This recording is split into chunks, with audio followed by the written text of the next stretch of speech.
Safari Silaturahim. Silakan Ibu.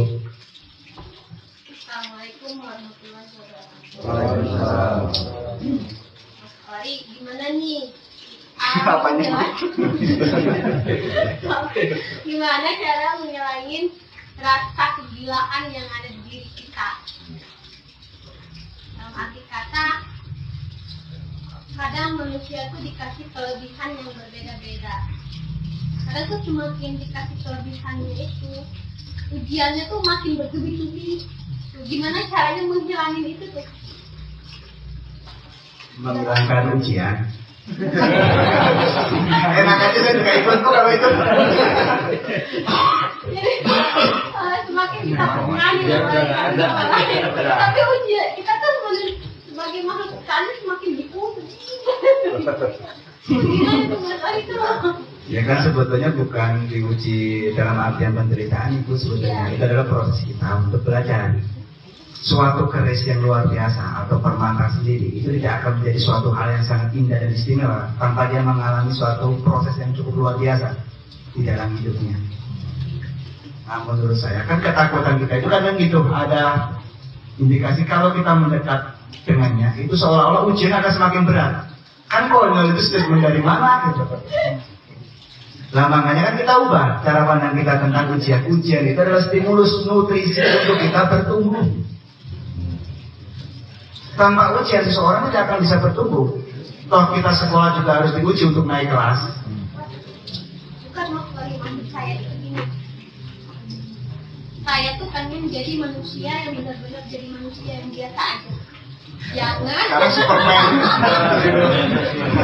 Ya, udah luar biasa Bu ya. bukan gitu maksudnya jangan ini kasih aneh-aneh gitu. Bukan ngeliat yang aneh-aneh gitu. Ya. Biasa aja gitu. Nah, paham Bu. Jadi kan sebetulnya itu kan keadaannya jadi gini. Seseorang itu kan sebetulnya gini. Saya pernah ngobrol sama teman-teman Indigo ini waktu kita kumpul bareng. Jadi karena waktu itu Indigo sebagai satu jubah keistimewaan di masa waktu saya masih muda. Sekarang masih muda juga ya. Jadi waktu kuliah itu kan kumpul tuh sama teman-teman Indigo di 2012 ya. Yang waktu itu tenar-tenarnya media mengungkap tentang Indigo. Akhirnya Indigo menjadi satu hijab buat dia berkomunikasi atau menjadi jarak dia dengan makhluk lainnya, dengan manusia lainnya yang dianggap sebagai keistimewaan. Nah itu kan waktu itu saya coba untuk diskusi dengan mereka bahwa menurut saya bukan saya mau menjelek-jelekan Indigo. Sebetulnya itu adalah bagaimana saya ingin melunturkan eksistensi hijab atau jubah Indigo itu bukan menjadi manusia yang berbeda dengan orang lain hingga menjadi hijab. Makanya saya bilang bahwa Indigo itu kutukan, saya bilang gitu. Kenapa kita harus bangga gitu? Karena itu merusak citra mereka. Nah kita ngobrol tuh, kita diskusi. Sebetulnya ada sistem tubuh kayak albino lah. Hewan albino itu kan karena ada satu kromosom di dalam DNA-nya yang tidak lengkap, akhirnya dia berbeda. Nah berbeda itu karena tidak lengkap sebetulnya, bukan istimewa. Kan gitu sebetulnya. Saya pakai analogi itu. Nah jadi bagaimana kita biar lengkap ya kita harus melengkapi itu. Nah akhirnya teman-teman ikut latihan semua waktu itu. Nah dari situlah sistem-sistem indera sensorik beliau itu bisa di on off. Jadi kalau mau lihat ya tinggal di on, kalau enggak ya di off ini. Kayak gitu. Nah saya berharap nanti ibu punya satu sistem itu hingga nanti di waktu nyalakan air ya nyalakan. Kalau waktu sudah penuh ya dimatikan. Dibuang bisa nggak Mas? Mau dibuang kemana itu anugerah. Jadi mungkin apa yang kita anggap sebagai penderitaan kita sekarang itu adalah bahan ketertawaan kita atau bahagia kita nanti di akhirnya. Soalnya gini Mas, banyak pandangan kadang yang tidak memahami ilmu seperti yang Mas Ari gitu. Kadang tuh suka kadang menyepelekan kayak itu Mas. Terus kenapa juga bisa ngelihat yang belum hal yang belum terjadi gitu, itu kayak yang suatu beban yang berat gitu Mas. Kalau bisa mah pengennya gimana caranya dibuang gitu. manusia biasa aja. Ya nanti kalau misalnya ada on off itu, kita bisa mengendalikan itu. Jadi sebetulnya itu, makanya saya bilang kewaspadaan itu bukan melulu untuk melihat hal masa depan. Karena menurut saya segala apapun yang di depan itu probabilitasnya masih sangat jauh. Jadi masih mungkin, tidak akan pasti. Takdir itu yang sudah kita lalui, yang tidak mungkin kita bisa ubah. Nah, kita bisa merubah masa depan dengan apa? Dengan melakukan hal saat ini dengan sebaik mungkin. Sebetulnya cuma itu. Hal yang di depan sendiri, mau lihat apapun juga kita cuek aja. Itu sebagai antisipasi aja, bukan sebagai rujukan valid. Kan gitu, Bu. Nah, kebanyakan kita kan gitu. Teman-teman itu kan udah pada ngeramal bakal terjadi ini, bakal terjadi ini, bakal terjadi ini. Terus tindakanmu apa gitu? Nggak ada. Nggak punya auto. Jadi malah memperkeruh segi mental kita. Coba bayangin kalau 1000 manusia berpikir sama, apa respon alam? Jadi akan mengendalikan itu. Nah, makanya sebetulnya polutan yang saat ini terjadi di tataran manusia sendiri, yang paling membahayakan itu bukan corona, mental kita, pikiran kita. Maka kan jelas, bagi suatu hambaku yang selalu ingat kepadaku, akan aku jauhkan ia dari rasa takut, gelisah. Nah, kalau kita masih takut, ya pertanyakan, apakah kita jauh dengannya? Kan gitu. Nah, kita mencoba untuk mendekati diri terus, berupaya untuk memantaskan diri terus. Ya, ayo makanya kita di sini itu bareng-bareng. Karena saya sendiri pun merasa bahwa saya pun masih banyak proses untuk belajar. Jadi saya bukan manusia agung, Pak. Ada teman saya yang namanya Agung, tapi nggak datang ke sini. Nah, makanya saya berharap teman-teman anggap saya ini sebagai sahabat, anggap saya ini sebagai teman, anggap saya ini sebagai keluarga untuk kita saling bertumbuh kembang. Jadi jangan memfigurkan saya, karena teman-teman pun tidak tahu. Mungkin aib saya itu masih disembunyikan oleh Allah, masih ditutupin. Saya pun kadang juga masih zolim.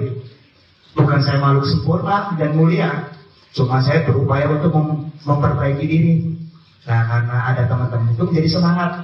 Artinya kalau kita memperbaiki bersama-sama itu kan jadi semangat tuh. Kalau sendirian itu nggak enak lah. Ibarat kalau nanti di surga sendirian juga percuma, nggak ada temannya. Nah, ini kan bareng-bareng. Jadi nanti kita bisa main-main di sana kan gitu. Nah, jadi apa yang Ibu gelisahkan, saya berharap nantinya akan menjadi apa yang kita nanti akan berikan metode itu ketika teman-teman membutuhkan. Jadi nantinya sendiri saya tawarkan lagi ke teman-teman, apakah metode ini dirasa dibutuhkan oleh teman-teman. Kalau dibutuhkan ya kita akan berikan, kalau tidak ya kita akan terus silaturahmi seperti ini. Jadi jangan menjadi penghalang kan gitu. Nah, kalau misalnya itu berkenan dari teman-teman untuk melakukan metode itu, saya berharap Ibu mudah-mudahan itu menjadi satu berkah buat Ibu. Dan mudah-mudahan apa yang diajarkan oleh guru saya yang sudah tidak ada ini menjadi amal ibadah beliau seterusnya. Jadi sebetulnya saya ini cuma meneruskan keilmuan beliau. Nah, mudah-mudahan itu menjadi amal ibadah yang terus menerus kayak gitu. Dan itu juga menjadi tanggung jawab saya. Karena waktu itu kan saya tanya ke almarhum Pak Depa, saya ini bersyukur ketemu dengan jenengan. Karena bertemu dengan jenengan, saya dipertemukan dengan Kang Aas. Dan saya ingin mengungkapkan rasa syukur itu, apa yang harus saya lakukan, apa yang harus saya berikan untuk mengganti semua apa yang sudah diajarkan ke saya. Beliau cuma berucap ini, bukti bakti murid kepada guru itu adalah terus mengamalkan keilmuannya dan menyebarkan itu untuk kemaslahatan. Jadi biar saya dianggap sebagai murid, kan saya bisa mengklaim beliau murid guru saya, tapi kan belum tentu saya ini diakui sebagai murid. Nah, makanya saya itu berusaha untuk memantaskan diri sebagai murid. Kayak gitu. Dan mudah-mudahan kita diberikan syafaat oleh Rasulullah. Jadi gitu Ibu. Silakan kalau ada pertanyaan lagi. Masih ada waktu untuk istirahat 15 menit lagi. Silakan dari rekan pertanyaan pokok. Assalamualaikum warahmatullahi wabarakatuh. Waalaikumsalam. Nama saya Hendy dari Kopo Cirangkang. Sebenarnya banyak tadi yang mau ditanyakan, ya, cuma alhamdulillah sudah dijawab. Jadi bingung juga nanyanya. Cuma pada saat ini saya tidak pernah melakukan atau entah ya, entah saya pernah melakukan namanya meditasi atau tidak, saya pun mencoba untuk mengerti meditasi itu, tapi dari beberapa YouTube terus penjelasan dari Mas Auri, mungkin saya sudah meditasi. Karena yang saya bertanyakan nih cuma ini untuk memahami gitu kan. Seperti tadi kan ada stimulus buat ngegerakin psikologis itu permasalahan kehidupan gitu. Yang membuat saya mikir gimana nih, bingung. Akhirnya alhamdulillah juga dari YouTube itu saya dapat kata Mas Auri yang penting untuk dia karena dia gitu. Jadi coba lepas semua. Nah, pas menghadapi permasalahan hidup, maksudnya kerja atau permasalahan seperti tadi, kadang kita udah capek nih. Bahkan gimana nih solusinya kan untuk menjalani memecah agar enjoy itu kan harus ada solusi nih. Akhirnya saya nggak tahu itu meditasi apa, mungkin sambil jalan sambil kerja ini gimana. Nah pas yang mencoba memohon terus memuji Allah, kadang entah apa gitu kan, biasanya kalau lagi galau kepala terasa berat, kayak mendung gitu. Nah pas di satu saat itu langsung terang, padahal kadang saat itu solusinya bisa ketemu atau nanti di perjalanan ketemu, tapi yang saya rasakan setelah terang itu badan enak, menjalaninya enak, padahal saya belum tahu itu solusinya seperti apa, atau bahkan ada ide dari dalam itu kamu harus begini gitu. Dan ternyata pas saya lakukan itu sesuai yang begini itu dan saya inginkan. Nah pertanyaan saya berasa meyakini itu pun sebuah meditasi karena saya pun belum pernah belajar meditasi. Nah posisi pas terang dengan keadaan solusi itu ditemukan atau tidak, itu pada gambar itu memang ada atau posisinya gimana gitu. Kali aja Mas Adi juga pernah nih pas ada masalah atau sedang mencari solusi, bahkan solusinya ketemu atau belum ketemu, tapi posisi itu tuh ya kalau nggak tahu apa itu energi kok wah terang gitu, alam semesta berasa luas, padahal harus gimana gitu kan. Nah itu posisi itu tuh kalau memang ada di gambar itu di posisi mana, jadi saya bisa mengukur mungkin meditasi itu kayak gini.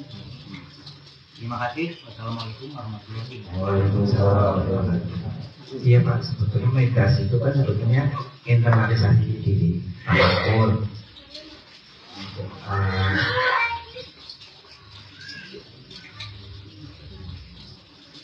Jadi perenungan sebetulnya.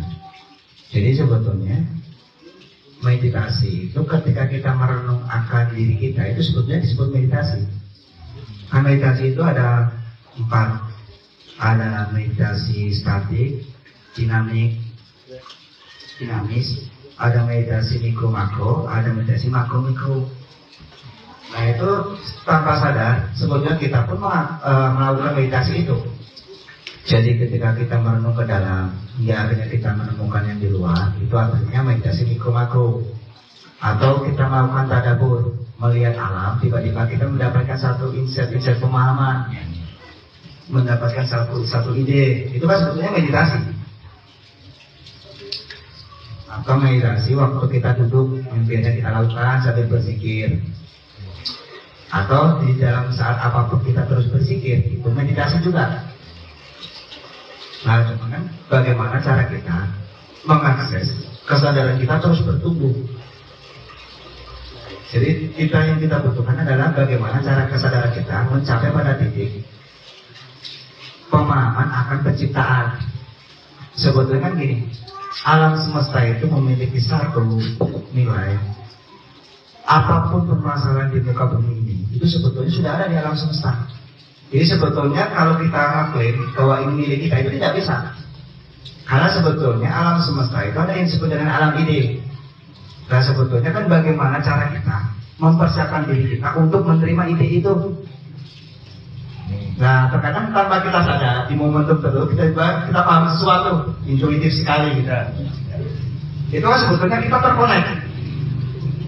Nah sebetulnya kan gini, ketika seseorang itu melakukan suatu gerakan, misalnya gini, ketika kita sering melakukan suatu hal, itu kan menjadi kebiasaan tuh, menjadi habit. Nah, ketika habit itu sudah terbentuk, itu akan terus kita lakukan tanpa kita sadari, karena kebiasaan itu tadi dari lintasan orbit energi. Nah sebetulnya ketika kita melakukan suatu gerakan dengan titik-titik tertentu hingga orbit ini terbentuk menjadi semakin kompleks. Jadi gini, kalau teman-teman berlatih, jadi kan ada lintasan orbit tuh.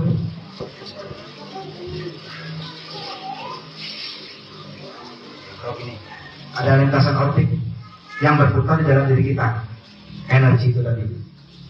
Semakin kompleks orbit seseorang, maka dipastikan orang itu akan memiliki satu cara penyelesaian yang semakin kompleks.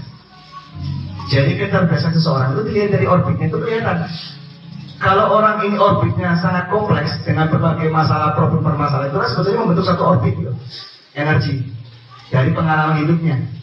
Nah ketika semakin kompleks, maka dia akan mempunyai solusi yang sangat kompleks juga. Jadi ketika dihadapi oleh masalah, jawabannya bukan A atau B, tapi bisa C, bisa D, bisa E, bisa Z. Nah makanya kan ketika kita melakukan satu gerakan dengan satu titik tertentu hingga menghasilkan orbit yang semakin kompleks, itu artinya ketika kita menghadapi masalah, itu kita mampu memiliki satu jawaban yang semakin kompleks. Jadi ibarat ini, ujian hidup itu tetap ada Pak, sampai kita hidup. Selama kita masih hidup, ujian itu untuk apa? Untuk kita semakin bertumbuh. Ketika kita berlatih, sebetulnya kita mempersiapkan diri. Misalnya tuh, ketika kita mau diuji ujian itu pukulan, saya mau dipukul tuh.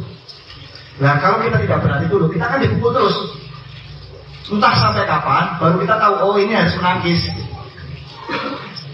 Jadi oh itu memberikan ujian itu terus. Misalnya saya diuji matematika, nilai saya tidak cukup, maka saya akan direvisi terus tuh, ujian itu terus sampai kita berhasil, sampai kita paham. Nah, ketika kita melakukan ini, itu sebetulnya kita mencari merangsang tubuh kita agar kita ibarat waktu mau diuji kita sudah belajar. Oh caranya nangkis ini. Jadi ketika ada pukulan ujian ini kan tetap ada, tapi tiba-tiba oh saya sudah bisa menangkis. Tapi pukulan ujian ini kan tetap ada, tapi kita punya solusinya. Nah, jadi ketika kita belajar dengan mengolah energi, dengan membentuk satu orbit yang semakin kompleks, mudah-mudahan teman-teman memiliki cara pandang yang semakin holistik, hingga mampu memetakan permasalahan atau solusi itu akan semakin kompleks. Tidak kalau ada masalah langsung mau bunuh diri, nggak gitu. Jadi kompleksitas itulah yang akan membawa teman-teman akan semakin luas cara pandangnya. Kayak gitu. Jadi pas ada ya kan tadinya galau tuh, jadi pas udah merasa terang itu kan Mas Robi pakai itu emang perasaan tuh enak gitu kan, ya. Jadi harmoni kok kita itu. Iya, ya benar kayak gitu. Posisi itu berarti kalau digambar itu apa memang sudah aktif? Ya kan memang aktif Pak, cuma kan terkadang kita harus mengendalikan itu kan, jangan sampai kita babak belur dulu baru aktif. Baru paham gitu. Sebisa mungkin kan ketika itu ada, kita sudah antisipasi itu. Jadi nggak nunggu kita babak belur, baru oh ternyata gini, itu kan gitu kan sayang. Jadi kembali ini kan udah babak belur dulu baru tahu, oh ternyata gini ya gitu. Itu kan butuh beberapa tahun kan kita paham atas kesalahan kita sendiri. Makanya tadi apa mencoba ikut belajar meditasi kan, kalau tadi kan kata Mas Ori, apa mau dipaksa Tuhan? Dikasih ujian gitu kan, dipaksa Tuhan itu, atau kita latih sendiri. Kan mengejar untuk melatih sendiri. Cuma pada proses di fase itu tuh apa memang sudah meditasi atau bukan? Ternyata alhamdulillah sudah dijawab. Iya. Gitu ya. Terus pas ada harmoni itu berarti kalau misalnya di gambar itu udah ada di posisi apa gitu. Ya, masih dalam perjalanan. Ya masih terus berjalan Pak. Jadi itu tanpa sadar kita terkonek itu. Jadi terkadang ketika kita dihimpit dengan suatu permasalahan yang cukup besar, terkadang potensi energi besar dalam tubuh kita itu tiba-tiba muncul, the power of now. Nah sebetulnya apa yang kita lakukan nanti dengan metode itu kan sebetulnya mastery sendiri, sama, tapi lewat gerakan dan napas, kayak gitu. Jadi ya sesuai dengan kapasitas kita. Nah, kayak tadi itu yang saya jelaskan bahwa terserah teman-teman mau diuji oleh ujian itu monggo, atau mau dilatih sendiri dengan berbagai metode yang teman-teman yakini. Cuman itu. Kayak gitu. Ada lagi kalau nggak gitu kita beri. Iya tidak Pak. rumah. Oh iya Pak. Terima kasih ya Pak. Ya, assalamualaikum warahmatullahi wabarakatuh.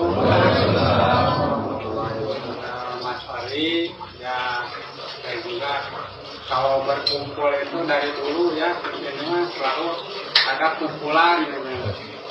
Cuma kumpulan itu berbeda-beda kegiatan masing-masing. Ya.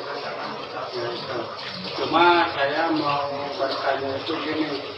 Karena kan kayak tadi namanya orang itu masing-masing kan punya permasalahan, terus punya kelebihan masing-masing gitu ya. Cuma kalau saya itu perjalanannya karena dulu saya di Cirangrang, Pokok Cirangrang Timur, PRW-nya masih ada. Nah itu kalau saya itu dulu kan keahliannya usaha. Cuma usaha itu segala bidang dicoba. Terus dicoba itu ya dihitung-hitungnya permasalahan jatuh lagi sampai sekarang itu belum bangkit gitu ya. Cuma mau menerima permasalahan saya dilihat di lapangan gitu ya. Semua orang itu punya juga masalah. Jadi di sini orang yang penuh masalah. Jadi saya yakin kalau yang berkumpul sekarang itu masing-masing punya masalah. Pasti. Ya, karena tadi pas yang datang keahliannya apa? Ada yang bagian satpam, ada yang bagian ini gitu ya. Nah itu cuma tetap aja masing-masing punya masalah. Yang lebih gede mah kayaknya saya yang Kayaknya lebih gede karena menanggung masalahnya. Jadi ya syukur alhamdulillah kita bisa berkumpul itu, bisa sharing, bisa inilah, bisa tersenyum. Karena pada di diri kita itu punya masalah. Syukur alhamdulillah kita itu ya bisa silaturahmi lah. Jadi kita itu membukakan permasalahan. Cuma yang pokoknya gini, saya itu kan dulu itu kalau lagi usaha ingin saling membangkitkan. Kalau menurut saya itu kayaknya lagi muda, kasih sama yang di atas itu kasih uang banyak lah ibaratkannya. Ya syukur alhamdulillah. Saya cerita itu kalau dihitung-hitung kayaknya lebih dari kades kayaknya kalau dulu lagi punya uang kayaknya. Karena rumah ada 6, mobil ada 20, saya itu lagi benar itu. Ya, jadi bukan cuma ini bercerita, karena itu mau habisnya itu nggak kerasa gitu.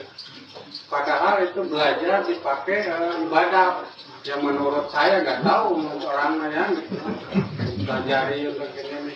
Karena dulu di Cirangrang mau sholawatan, mau manakib juga itu suka di kayak di KFC ini kan, karena saya itu dulu ngontrak di dalam itu mobil ngontrak juga. Jadi kata orang itu kamu mau mobil punya, rumah ngontrak begitu.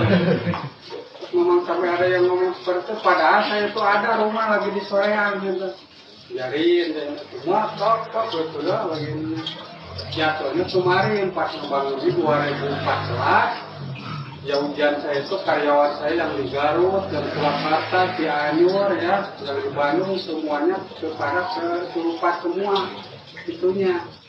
Kata orang itu ada yang sihir mah begini. Nah, saya percaya karena dari dulu juga zamannya Nabi ya, sihir itu ada gitu ya. Gitu. Katanya ya, tapi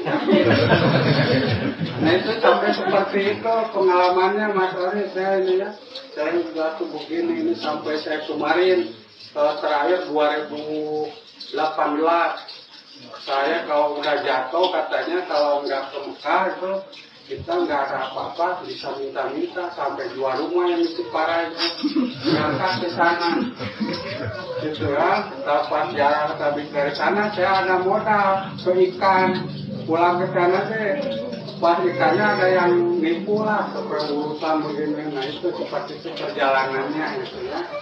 Jadi sama saya itu selalu kasih modal sampai terakhir kemarin kasih modal ini sampai barang sama saya udahlah biarin numpuk aja barang ya nama itu aja, saya nggak akan jual, biarin nanti udah beres permasalahan saya mau bagikan. Mau udah niat seperti itu karena ya orang yang udah tadinya usaha itu meninggalkan sesuatu beban gitu. Pasti itu yakin bebannya ya bermacam-macam lah itu yang saya sampaikan ininya gitu. Jadi saya itu dari awalnya dari nol sampai ini karena dikasih ujiannya sekaligus gitu, ujiannya semuanya karyawan kesurupan gitu. Jadi nggak bisa saya ini bagaimana ini gitu kan. Padahal gaulnya sama kiai ustaz Gak bisa ada. Nah itu mas, tapi ya cuma saya karena saya suka di lapangan silaturahmi saya itu alhamdulillah.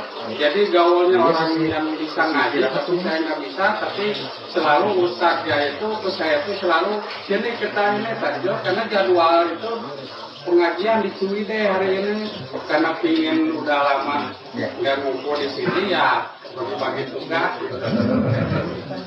Itu aja mas. Jadi pertanyaannya adalah bagaimana mengusir jin? Nah itu mudah apa itu? Permainan anak-anak. Kalau nanti bapak yang harus mengusir sendiri, tapi harus berlatih. Ya kan sebetulnya kan kita bersinggungan itu dengan dimensi-dimensi itu. Jadi kan karena memang ketidaktahuan kita ya. Nah, nanti kalau misalnya kita tahu bagaimana pola mereka, bagaimana cara kerja mereka, itu mudah-mudahan nanti bisa membantu bapak. Gitu. Kan kalau misalnya tadi saya jelaskan bahwa level jin itu cuma di level mana, sekarang kita derajatnya sampai di mana, itu pun juga sebetulnya memperkuat kita. Karena mungkin kita tidak tahu secara detail ya, itu seolah-olah kita takut dengan mereka. Itu sama itu dulu waktu saya kumpul sama teman-teman itu ada yang bercerita bahwa Mas Kundalini saya itu udah bangkit. Waktu itu saya masih nggak tahu soal Kundalini, cuman sepemahaman saya bahwa Kundalini itu adalah satu-satunya akses untuk kita mengenalnya, atau di Islam itu buruk. Nah, saya tanya, berarti pernah mengalami satu kegilaan spiritual atau panas? Oh bukan, kalau itu sindrom. Oke. Habis itu dia cerita lagi, tubuh saya itu bisa menampung 10 jin gitu. Nah ini saya kan langsung, wah berarti bukan Kundalini. Saya langsung bilang, kalau cuma 10 jin itu mudah, 10 kerajaan saya bawa ke sini gitu. Nah akhirnya minta bukti, ya udah dibuktiin. Nah akhirnya dari situ pun mulai itu bergeser. Dari pemahaman soal koni, kita mengarah pada satu realita yang lebih urgent. Kan sebetulnya gitu. Dari dibanding kita membahas tentang hal-hal faktor X di dimensi faktor X, yang kita ngelubek aja di situ tentang jin ini, ratu ini gitu. Daripada kita membahas itu, sebetulnya yang lebih urgensi itu adalah peradaban manusia kita sendiri yang jauh dari koordinatnya. Jadi sebetulnya yang perlu kita pahami bersama dan kita perlu refleksi ke dalam diri kita sendiri, bagaimanakah ketika satu situasi manusia sekarang, bila ini diteruskan, bagaimana peradaban manusia berikutnya? Itu lebih urgent daripada kita membahas faktor X. Seperti saya cerita di mana-mana. Karena sebetulnya posisi sekarang ini, kita ini butuh satu pemahaman yang dimana jangan sampai ketika kita turun di dunia ini, kita malah memberikan satu kerusakan dengan ego-ego kita.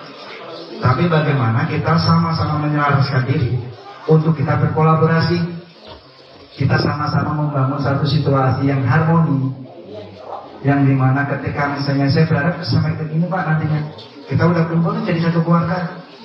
Nah kita tahu nih potensi setiap individu kita. Ayo kita bentuk suatu karya yang itu diinisiatori kita bersama. Yang akhirnya nilai-nilai ilahiyah itu tercermin pada realita implementasi, bukan cuma di konsep saja, kan gitu. Dengan membawa nilai-nilai ilahiyah itu pula, di mana peran kita sebagai perwakilan pencipta kita itu bisa dirasakan. Jangan sampai kita malu-maluin pencipta kita, yang dimana iblis sendiri cerita bahwa manusia akan membuat kerusakan. Dan Allah sendiri bilang bahwa aku tahu apa yang kamu tahu dan aku tahu apa yang tidak kamu tahu. Berarti sebetulnya pencipta kita itu menaruh harapan besar kepada makhluk yang disebut manusia ini. Tapi kenapa sekarang kita mengecewakan? Jadi iblis sendiri itu sudah tidak ada kegiatan. Kenapa? Manusia sendiri sudah bergerak dengan sendiri tanpa digoda iblis, kan gitu. Nah, saya berharap dengan pertemuan ini kita memiliki satu sinergi, yang saya ceritakan sinergi itu adalah satu visi bersama untuk kita membangun satu kumpulan masyarakat yang lebih mengedepankan humanity daripada materialisme, daripada kapitalis. Karena sekarang yang lagi urgensi itu kita krisis kemanusiaan. Kita sendiri tidak sepenuhnya menjadi manusia seutuhnya. Kita lebih dominan menjadi manusia materialisme, terjebak pada materi-materi itu. Jadi kan gini, seseorang itu sebetulnya yang tujuh itu apa sih? Kebahagiaan. Nggak ada lagi. Nah orang itu mempersepsikan kebahagiaan itu ada di luar. Misalnya saya dapat arisan bahagia, saya dapat uang bahagia. Jadi kebahagiaan itu timbul dari luar. Nah ini yang menyebabkan permasalahan sekarang. Akhirnya dia menghimpun uang sebanyak-banyaknya, walaupun hasilnya dari mana, untuk membahagiakan dirinya. Karena ini yang menjadi salah kaprah. Padahal sebetulnya kebahagiaan itu muncul dari dalam diri kita. Manusia sendiri yang menciptakan kebahagiaan itu. Makanya sebetulnya tatanan bipolar sendiri ketika kita berhubungan itu bukan menuntut kebahagiaan orang lain. Bahagiakan saya, bukan gitu. Poinnya adalah bagaimana kita terus-menerus membuat diri kita bahagia hingga kita berbagi kebahagiaan. Kita memiliki hak itu. Hak tubuh kita itu adalah membantu kebahagiaan untuk orang lain, bukan menuntut kebahagiaan. Yang selama ini kita anggap adalah kebahagiaan itu muncul dari orang lain. Karena ini yang menjadi salah. Akhirnya satu sama lain saling menuntut kebahagiaan. Padahal tuntutan itu adalah apakah kamu sudah membahagiakan orang lain? Kan gitu. Jadi kita berhubungan ini, saya berharap kita semua saling meresonansi rasa cinta kasih, rasa bahagia, hingga sekeliling kita pun merasa kebahagiaan itu. Kan kayak gitu. Makanya kan kalau di pemahaman kita itu ada Pak, bahwa bekerja itu memiliki level-level dimensi pemahaman setiap individunya. Yang pertama, manusia bekerja itu untuk mencari nafkah. Ya, upgrade lagi. Oh, ternyata bekerja itu untuk meningkatkan taraf hidup. Upgrade lagi tuh dia. Oh, bekerja itu ternyata untuk membangun relasi. Upgrade lagi tuh dia. Ketika mau bekerja, oh, bekerja itu adalah menambah wawasan. Upgrade lagi pada puncaknya, bekerja itu adalah melayani. Nah, kalau orientasi kita sudah jelas nih, bahwa segala apapun pekerjaan kita itu berlandaskan niat yang tulus dan lillahi ta'ala, sudah tidak lagi kita akan cemas terhadap pekerjaan kita, karena tugas kita cuma melayaninya. Melalui diri kita lah yang tidak berwujud itu mewujudkan dirinya lewat apa? Nilai-nilai dan cinta kasih. Nah, kita bisa nggak membawa itu? Jadi bagaimana kita, apapun profesinya itu bukan status sosial yang harus kita agungkan. Kita ini terjebak pada itu, bahwa status sosial itu adalah dianggap sebagai derajat yang dimuliakan. Padahal bukan di situ. Itu sejak kapan itu terjadi? Apakah tukang parkir itu tidak mulia? Apakah satpam itu tidak mulia? Apakah tukang becak itu tidak mulia? Kita kan menganggap kemuliaan itu tidak dari pekerjaannya. Ketika dokter, oh ini mulia harus diagungkan. Ketika dosen, oh ini harus mulia harus diagungkan. Wah ini pejabat mulia harus diagungkan. Kan kita itu terjebak pada figur citra. Apa bedanya kita dengan iblis yang cuma melihat cuma citra? bukan esensi penciptaan, nurnya, kan gitu.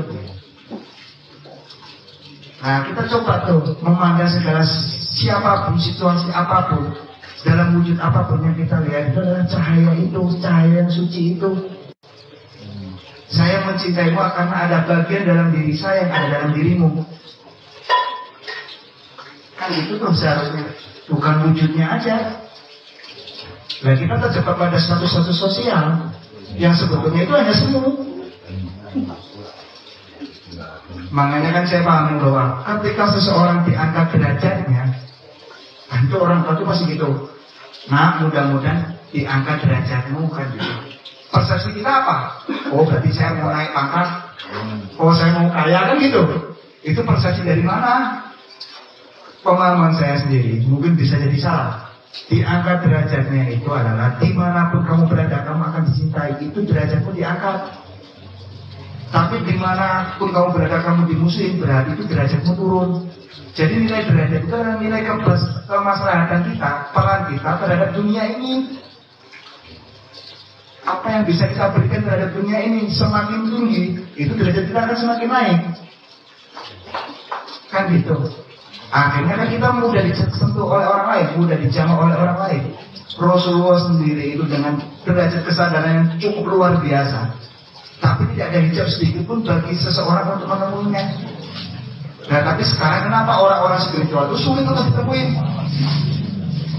Makanya orang spiritual itu bukan orang yang klinis, bukan orang yang eksklusif, tapi orang yang mudah dijamah oleh orang lain yang membagi kebahagiaan. Nah, kita ini adalah makhluk spiritual. Jadi tanggung jawabnya apa? Harus saling membagi kebahagiaan. Jadi mudah-mudahan Pak, saya berharap ya dengan pengalaman Bapak sebagai entrepreneur, mudah-mudahan teman-teman di sini bisa terfasilitasi untuk membentuk karya bersama dengan tujuan lillahi ta'ala, nilai-nilai yang kita bawa. Karena itu di setiap tempat pun saya berbicara seperti itu. Sudah tidak lagi kita berbicara ego personal.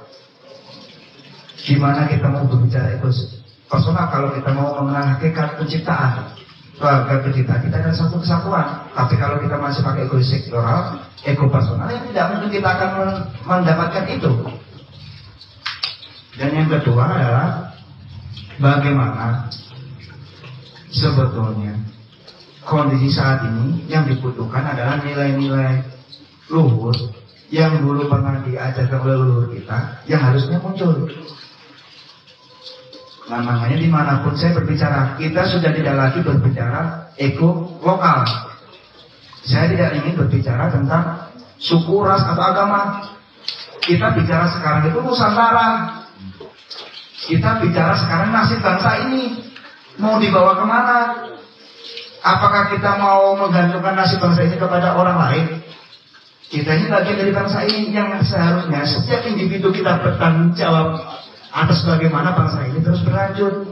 Untuk apa? Untuk anak cucu kita.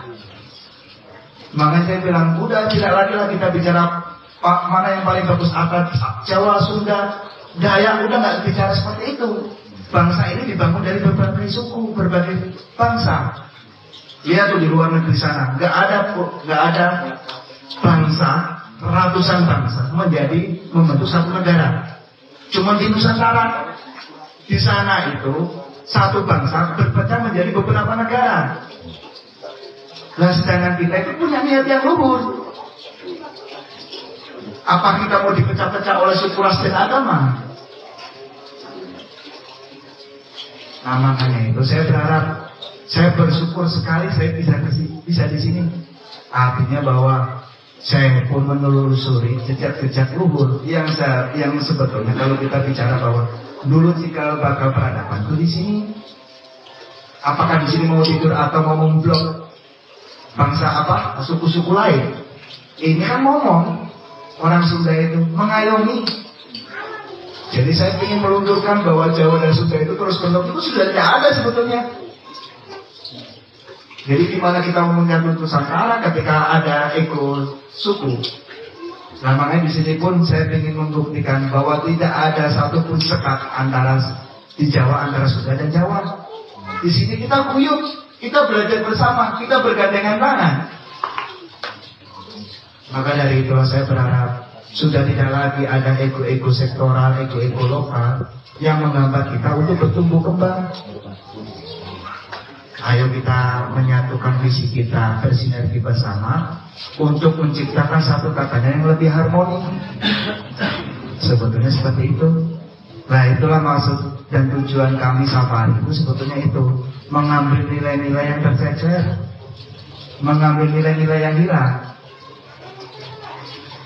Yang saya yakini nilai-nilai itu sebetulnya sama.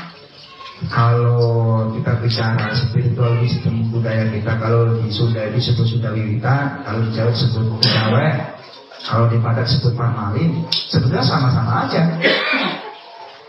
Cuma karena beda kondisi wilayah, akhirnya budaya ritualnya berbeda, mengikuti ekologi di situ. Tapi esensinya itu sama. Dan kita jangan terjebak oleh bungkus, lihat isinya. Nah, makanya ayo kita bareng-bareng, kita bersinergi bersama ya Pak. Kita belajar bersama, dan saya berharap saya dipersiapkan untuk menjadi keluarga di sini. Amin.